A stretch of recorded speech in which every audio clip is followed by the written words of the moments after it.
Je partage ce que vient de dire Emma de A jusqu'à Z.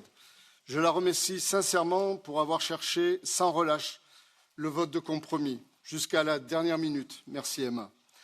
Cette proposition de la Commission n'était pas parfaite, mais rejeter ce texte n'est ni à la hauteur de notre rôle de législateur, ni à la hauteur des enjeux. Alors que nos forêts brûlent plus que jamais, les sécheresses se multiplient, les ravageurs affaiblissent notre capital forestier. Je le dis à nouveau, les compromis que vous allez peut-être voter ou pas sont le bon point d'équilibre d'un bon usage de la subsidiarité de cette compétence partagée. Nos compromis donnent même plus de moyens aux États membres qui ne disposent pas de système de suivi satisfaisant aujourd'hui. À propos de compétences, je voudrais dire quelques mots.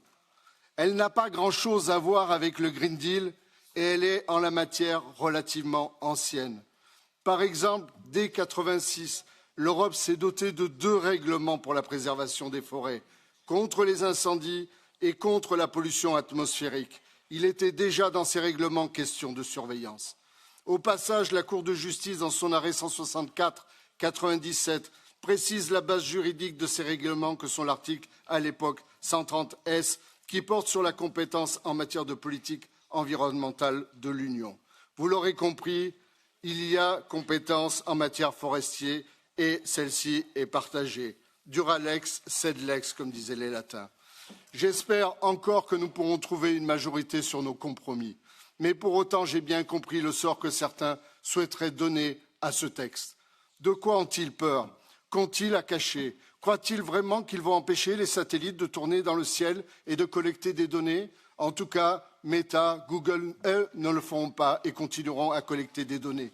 Sommes-nous capables d'être aujourd'hui souverains sur ces données-là à l'échelle européenne et pas simplement nationale?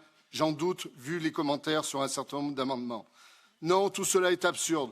Avoir un règlement européen, c'est le meilleur moyen de faire émerger une coopération réelle et européenne et d'ordonner le développement de nouvelles technologies de télédétection.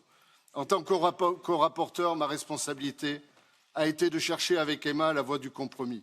Il est maintenant venu le temps de voter et de prendre ses responsabilités, toutes nos responsabilités.